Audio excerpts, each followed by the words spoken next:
It is flipping boiling here in the UK, and also look what I'm having to deal with right now. Look, these two had a fight, and this one did not come out well because, of course, he was taking on the finger of power. And I sometimes see people going, oh, the finger of power sounds so stupid. Oh, yeah? Well, when you make comments, don't forget, he's the one that gets mad. If you want to end up like this, you be my guest. But another episode of Raw is in the book, so it's time to up those downs using this one, not this one, you piece of trash. Nobody likes you. And of course, make sure you go to the WhatCulture community YouTube feed right now to vote in this week's Retro Ups and Downs. And my word, did you guys choose 4 crazy shows. Because we have WrestleMania 17, we have Money in the Bank 2011, we have In Your House Canadian Stampede 1997, and Armageddon 2000, which from the first poll has made a comeback. Go vote now.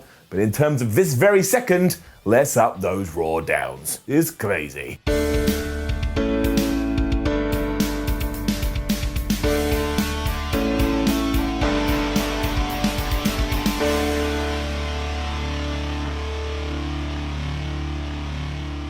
First thing we saw on Raw was a tribute for James Harris, aka Kamala, who did very sadly pass away this week. And I tell you, if you just go and read about the man for around about 5 minutes, you will learn he was one hell of a stand-up dude. Thoughts to his friends and, of course, thoughts to his family. And then it was back to normal as Tom Phillips ran down the show for tonight as fake fans smashed on Perspex glass. I mean, this is wrestling in 2020, and when you do take a step back, it's just so weird. Some things never change though, and that's why we were kicking things off with a contract signing. Now, I was a little bit perturbed by this. Not perturbed, just a little bit confused, because I was like, we tried so hard last week to do all these different things, and now we've just gone back to one of the oldest wrestling tropes in the book. Thankfully, it was all right. It was moderated by Samoa Joe, which instantly made it 78 times better. And I guess the cool twist was that not only were Dominik and Rey Mysterio going to sign their contract for their match at WWE SummerSlam, but Dominik was also going to sign his first official pro wrestling contract. The only sad thing about this is that Rey Mysterio, his dad, wasn't able to see it, you know, because he doesn't have an eye. Anyway, Dominik came out with a kendo stick because he's pretty smart, and Seth was all like, what are you doing, you stupid child? There's no need for that. And that's when Samoa Joe took the kendo stick and he's like, oh yeah? Well, maybe I'll do something with it and maybe I'll twonk you in the head. He wasn't allowed because, as was made clear, if he did get interfered here, he would be fired from his job. So instead, he just looked at Seth Rollins and went, you need to shut the hell up because you're a sensitive Steve, and right now, nobody likes sensitive Steves. And there's nothing wrong with being sensitive. But he's right, Rollins has been really sensitive, and therefore he's now sensitive Seth. Rollins took offense to this because he believes that everyone has just crapped on him, and he used those words, and I really hope he doesn't mean it literally. And then he went on about all the sacrifices he's had to make so that we could be here. I still have no idea what the hell he's talking about, but he believes in the character so much, it does a good job. Although I will say, I suppose removing an eyeball is pretty intense and would leave you quite scarred. And maybe he's talking about that. Dominik then got sick of hearing this, and he too got on the sensitive Seth train. He was like, you are such a dick. And while my dream used to be to become a WWE superstar, well, it's changed just a little bit because I still want to do that. But more importantly, my new dream is to beat you at SummerSlam. Oh, the lally. You could smell where this was heading because I have a weird nose that does weird things, much like the finger of power. I have the nose of doom. And Seth went, all right, look, here's what we're going to do. I don't want to be blamed for just beating up a child in a wrestling match because that's going to be so easy. So at the show, you are allowed to use that kendo stick, and in fact, you can use whatever weapon you get your hands on. Now, that is a little bit like the whole stipulation we had with Drew McIntyre versus Dolph Ziggler at Extreme Rules. But I actually think this makes sense. It is Dominik's first big match. You want to make sure you shine him in the best light? Why not come up with a few things that will make that easier? I don't understand how this was written into the contract because the contract was already on the table before Seth Rollins brought it up. But it's just one of those wrestling things you've got to ignore, and I'm giving it all an up. Seth Rollins then did indeed have a match against Humberto Carrillo, who we haven't seen in around about 76 years.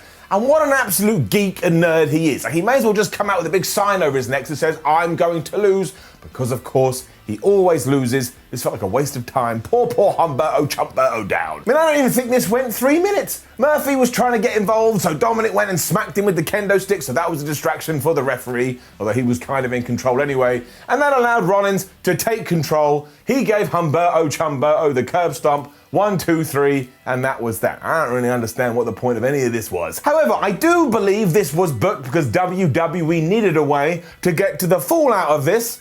And my word, did we go off the rails, because Murphy tried to attack Dominik after the fact, and while he got a few licks in, then Sensitive Steph was in there and the numbers game was too much for him. But they got the kendo stick and they didn't just tap it on him like they were having a bit of fun. They absolutely wade-laced this poor kid, someone who we're meant to believe to be a child, even though he's like 42 or whatever the hell he is. And honestly, he looked like a tomato at one point because he'd been so redded, it's not even a thing, but he was just so red for how many times he'd been hit with the damn stick. I mean, go and see the shots that WWE posted online. This is brutal. And my only big question is that why did nobody come out to try and help Dominik? I understand that Humberto Carrillo was dead from the curb stomp and Aleister Black is out with an injury, but where are the referees? Where were the officials? A child was being killed. We were just like, look at that stupid idiot. And I get that his dad can't come out here because he probably would have run into a wall because, again, he can't see, but nobody else, not even one person. You gotta be kidding me. At least we justified why Joe wasn't able to get involved, but imagine any company lived up to that and like, well, Samoa, we know that you were just trying to help a child and you didn't want the child to die, but we said if you interfered, you would be fired, so you're fired. WWE Universe is completely screwed up, but honestly, do I want to see Dominik Seth Rollins more than I want to take my face and plunge it into a pizza? You bet your ass this build has been awesome,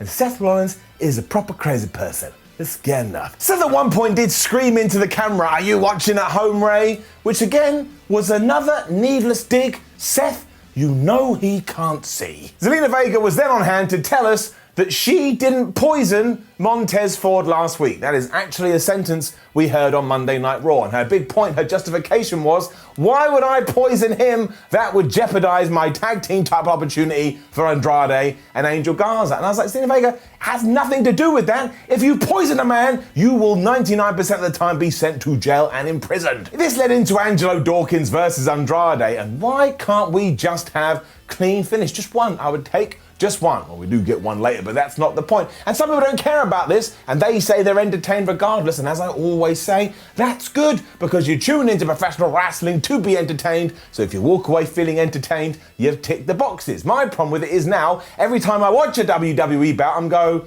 well, I doubt it will end in like a clean way, because it's the law of diminishing returns. So after Dawkins had the match won, Zelina Vega distracted the ref. WWE finished number 2, but then Bianca Belair saw this and she went and sorted it out. And then Dawkins hit his spine buster thing anyway and basically won the match twice, meaning Andrade lost the match twice. What a loser. Down. The commentary team then started saying that Dawkins had got retribution for Montez Ford. And one, that's not the best use of the word, is it, given what else is going on in WWE? And two, that's not retribution. Retribution for attempted death isn't beating somebody that wasn't even involved with the actual poisoning in a wrestling match. Also, you don't know that Zelina Vega did it. You're just assuming nobody has proven her guilty. Commentators, you dropped the ball. We then went straight into Belair versus Vega, and there was another tease of a referee distraction when Zelina Vega raked Bianca Belair's eyes behind his back. But thankfully this made no difference. Bianca hit the KOD and she won. Afterwards, Charlie Caruso asked Bianca Belair if she actually had any proof that Zelina Vega had done this.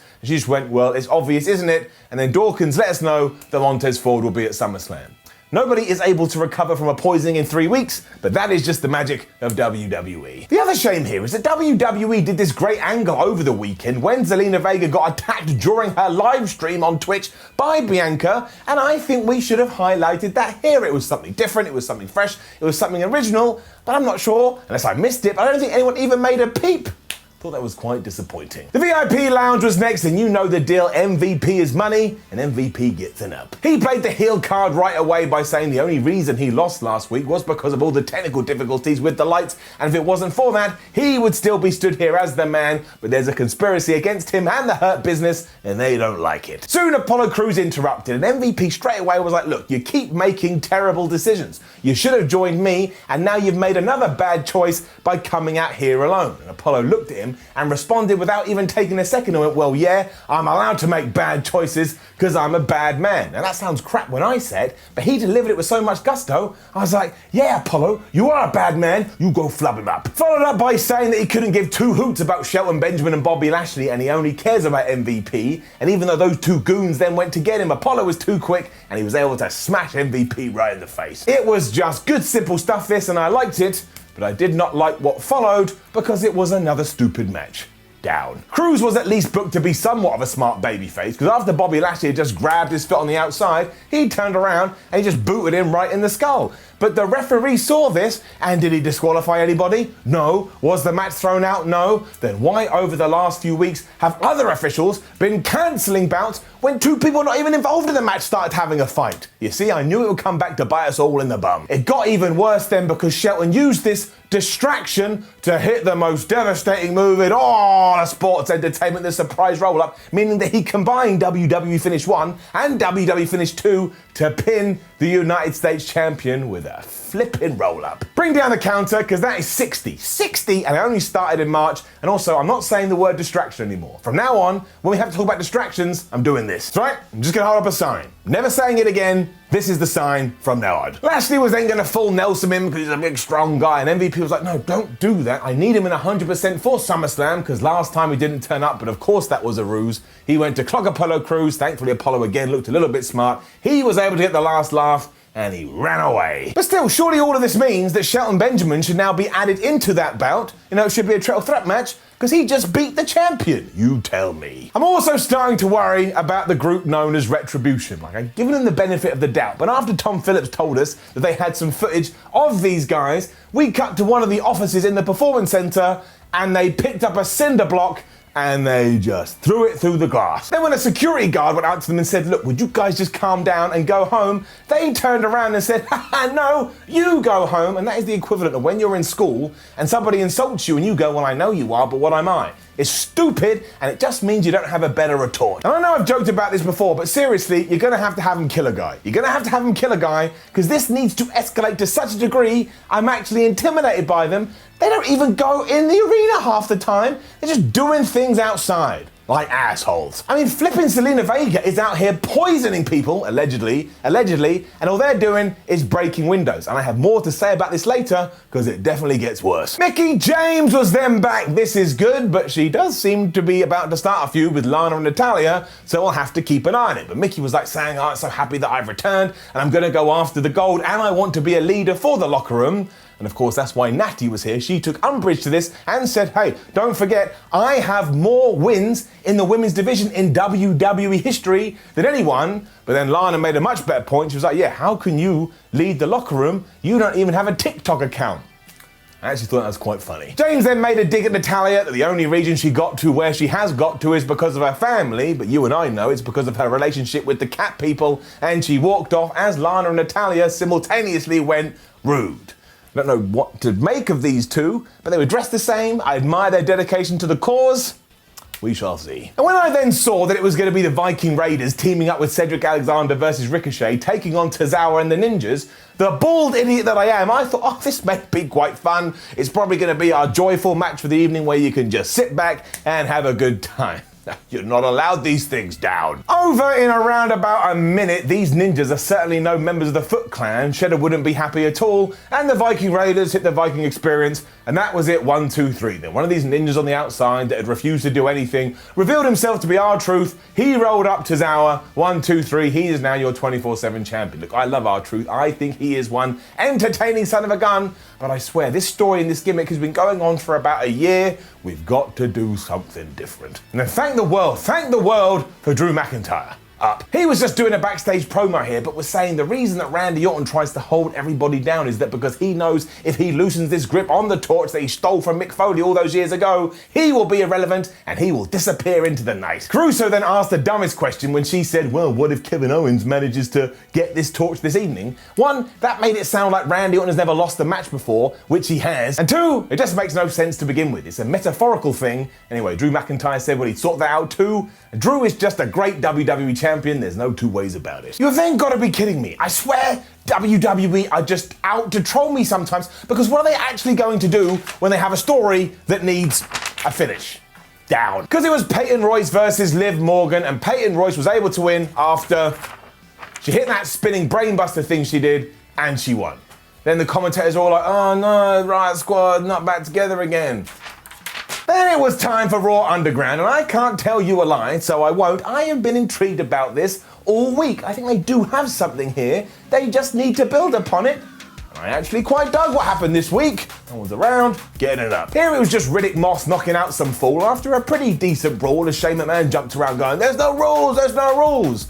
And there's more to this, so we'll come back to it later. But it's an all-encompassing bit. And then once again, thank goodness, thank everything in my being, my bald head, my stupid arms, my fingers, the finger of power, for Bayley and Asuka. This was wonderful. Just wonderful. Up. There was obviously, because Sasha Banks has been doing that for ages, but that was okay because it's been Sasha Banks' and Bayley's MO for ages. You'd be more confused if she didn't try to get involved here because the pair of them together are a couple of dicks. This was just brilliant too because they have such good chemistry and some of the moves they pulled out here, including heads just going flying into turnbuckles, made you go wow wow wee wah. I can't believe it. And even the finish had a nice callback because the whole time Bayley was like, oh look at me, I'm Kairi Sane, I'm Kairi Sane. And Asuka couldn't handle that at all. She went all furious Asuka and she made Bayley tap out to the Asuka lock as Sasha Banks basically had a meltdown on the outside, much as I'm melting down right now. I know the champ lost, but I don't care because it serves the story. This is going to drive a bigger wedge between Bayley and Sasha Banks, and who the hell knows what's going to happen with the pay-per-view, but you know that these two are going to have a bout of their own at some point down the line.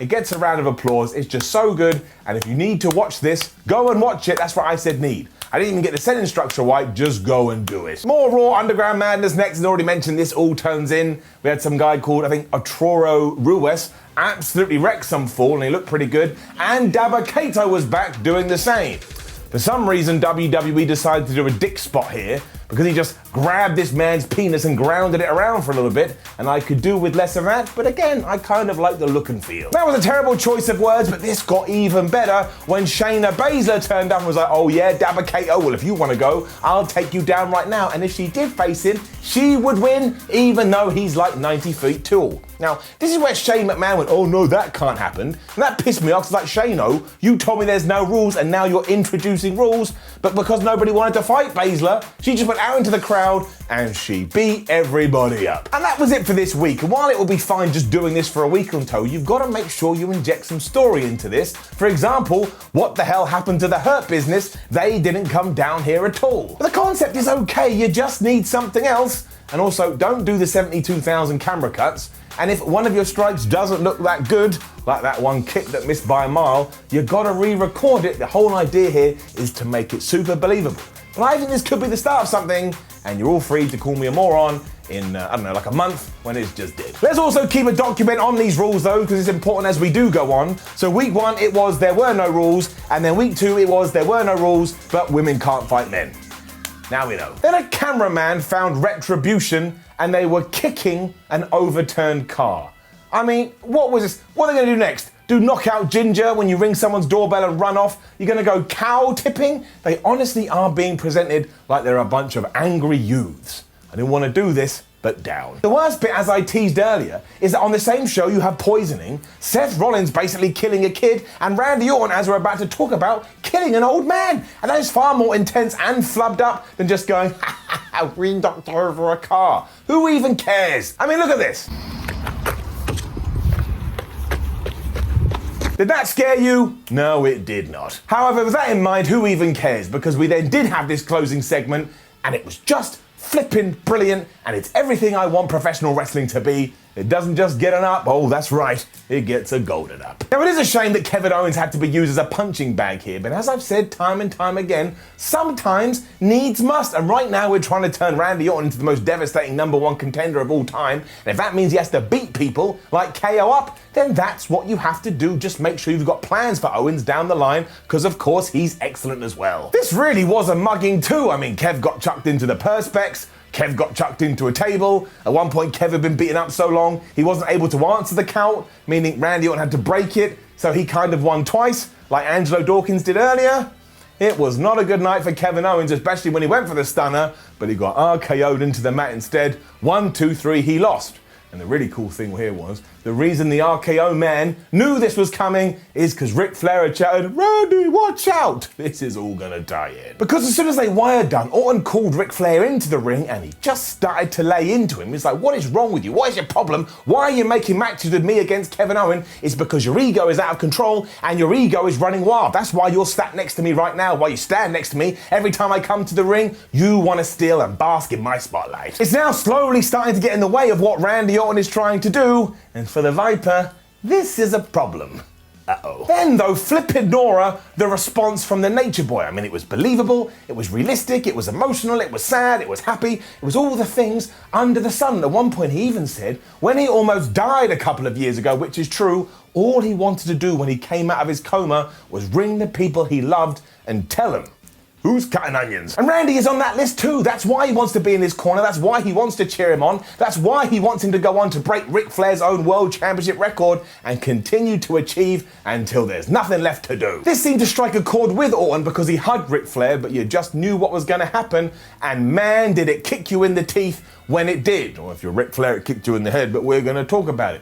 Because Orton dropped to his knees, he punched Ric Flair right in the balls, and then he set him up for the punk kick, ran, and smashed him right in the skull. And WWE actually handled this really well because we were having technical issues again with the lights, which meant when Orton's foot did connect with Ric Flair's head, they all went off. But that actually made this like a really good movie. Sometimes it's the things you don't see that hit you hardest, and that's what this was. Drew McIntyre ran out afterwards and he was absolutely appalled by what he had just seen, and Raw closed with Randy Orton having this look on his face like a madman who had just uncovered the secret to life. And in his mind, it was killing old men. He's on fire. He is the best performer in WWE right now. I cannot wait for Drew versus Randy at SummerSlam. And on the down low, I think Orton should become the WWE champion, because who better than him? So this was absolutely top draw stuff, and the fact that it came right after the Bayley versus Asuka match actually meant it saved Raw. I'm not even thinking about anything else. I don't care about Raw Underground, I don't care about Retribution, I don't care about the stupid, where's my sign? There it is, I have to go off camera. I don't care about any of those. I don't, because this just left me happy and it made me feeling good, which goes to show if you have two really good segments, you can actually save the whole damn thing. Raw, get it up. Now, don't forget to leave a comment below and let us know what you thought about last night's episode of Raw. Like the video, share the video, subscribe to WhatCulture Wrestling. Head over to WhatCulture.com, read yourself some articles, follow WhatCulture on Twitter, WhatCulture WWE, and watch more videos here on WhatCulture Wrestling. My name is Simon from WhatCulture, and I'm ending this right now because it's too hot. Make sure you go vote in the poll. I'll see you Friday, 2 p.m. BST, Retro Ups and Downs. Turn down the sun.